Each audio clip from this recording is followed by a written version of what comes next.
So how do we describe the distribution of a quantitative variable? Always first make a graph, okay?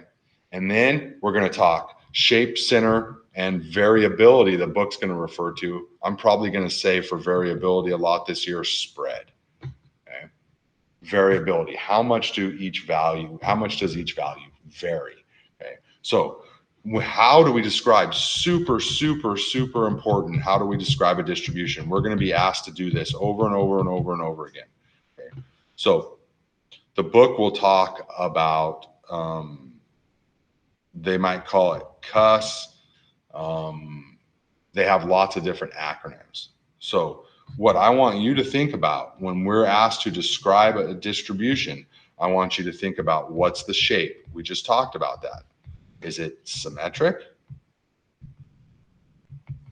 or is it skewed? The center, well, we're either going to use the mean average for the center, or we're going to use the median, which is the physical center of the data set. The spread of the data. So how spread out is it? To start, we'll talk about like what we'll call the range, from the distance from the minimum to the maximum. And then this U is unusual, or you can think about this as outliers. So we always need to talk shape, center, spread, unusual, shape, center, spread, unusual. So if we look at this data of the dot plot of the highway fuel economy ratings for the 25 different 2018 4Runners they tested, you can see they constructed a dot plot. If I look at the shape, yeah, it looks roughly symmetrical.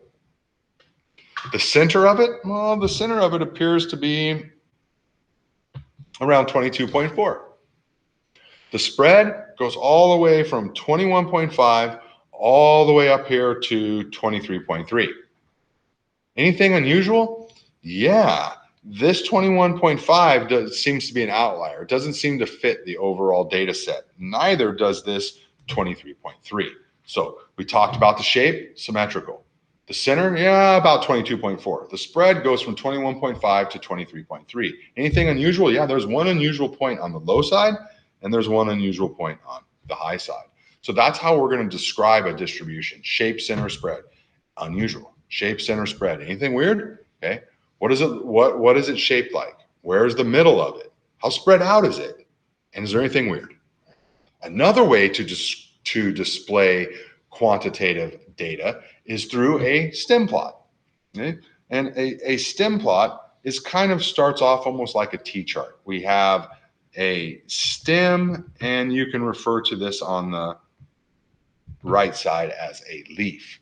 A stem plot shows how they are, or the distribution that the variable takes. It's another way, just like a dot plot, to display quantitative data.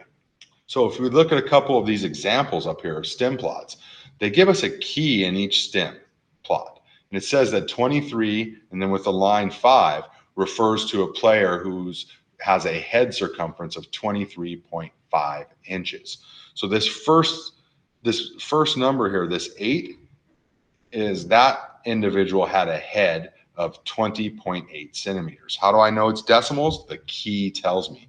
How do I know this is not 208? Because the key is telling me that the leaf unit is in tenths.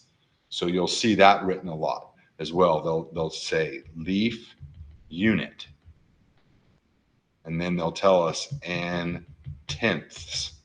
So if they don't give us a key, such as they have in this one, they might write it out on the stem plot what the leaf unit is in. So the rule for a stem plot is that the stem can be as many digits as you want. So you can see here the stem is 2 digits: 20, 21, 22, 23, 24, 25, and so on.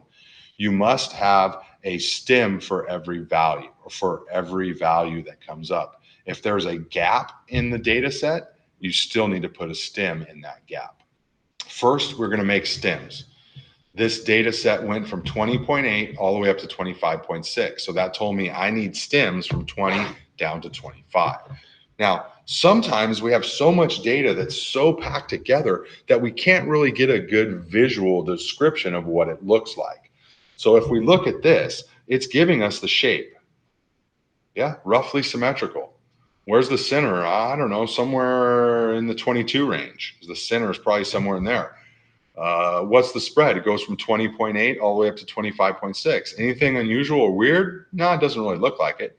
But this data is very jam-packed. You can see that this stem 22 has a whole lot of leaves. So sometimes, rather than making a traditional stem plot, we'll want to make what's called a split stem plot, which is done over here. This is a split stem. We're splitting the stems, meaning that each stem now is represented, or each stem now has two stems to represent each value. So any number from 20.5 to 20.9 lives on this one. Now, this stem here can only hold 21.0 to 21.4. This stem here can only hold 21.5 to 21.9. But you need to make sure when you split stems that each stem is split evenly, that they are capable of containing the same amount of digits. So you can see 0, 1, 2, 3, 4, that's 5 digits. 5, 6, 7, 8, 9, that's 5 digits. Now you can put them each one in their home. It just gives us a better visual representation of what the data set is going to look like. So these two stem plots here represent the same exact data set, a traditional stem plot and a split stem plot. You can see the split stem is telling us, you know what, maybe this 25.6 is unusual. Okay. That individual has a pretty big head. But when I look at it here, 25.6 seems to fit the rest of the data set pretty well. So when would we split stems? When we have a whole lot of data that's all jam-packed together like this. Okay. Last thing about stem plots is sometimes we want to compare two individuals, or we want to compare to whatever they are, humans, animals, things, individuals. We want to compare to. So in that case, we want to put them both on the same graph, which is what we have shown down here in a back-to-back stem plot. Okay. So what we did is we took 19 students and we measured their resting pulse rates. You can see them all right here. And then we had them exercise or run for 5 minutes, and then we measured their pulse rates afterwards.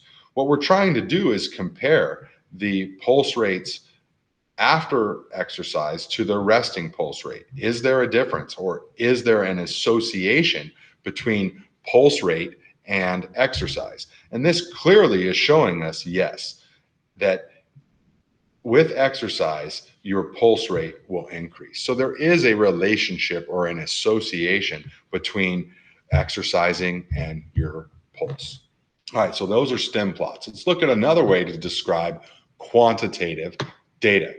And another way is through a histogram. Okay, a histogram, as you can see in the figure 1-10 over here on the right, a histogram is kind of like a dot plot.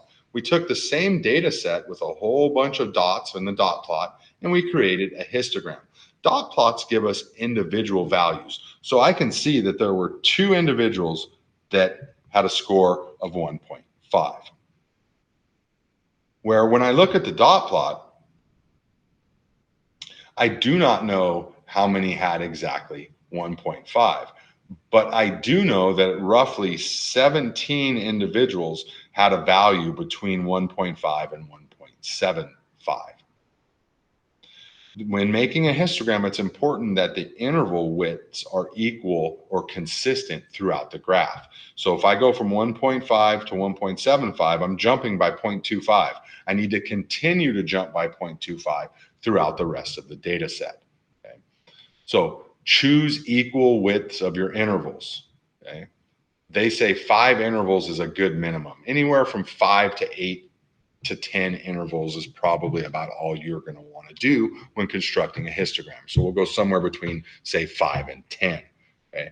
Make a table that shows the frequency or count or relative frequency or proportion of the individuals that fall into each interval. So we're going to have to count how many individuals or what percent of the individuals fall within each one of these intervals, meaning between, say, 4.5 and 4.75. How many individuals fell in there? Oh, somewhere around 42, 44, somewhere in that range. So I had to count those so I knew the height of each one of these bars on my histogram. You might say, dude, this histogram looks like a bar graph. It does. It looks very much like a bar graph. But a bar graph, remember, is displaying categorical data, and there's always spaces that are predetermined in a bar graph. A histogram, you will only see a space between the bars if there's no data. And a histogram is a way to display quantitative data. Then we draw and label our axes. So down here, duration, and the y-axis is how often did it occur. We scale the axes equally, okay? And then we label the axes with numerical values, 1.5, 2, 2.5, and so on. And then we put frequencies on the left. And then we simply count how many are in each interval, and we draw the bars. And that's how we'll make a histogram.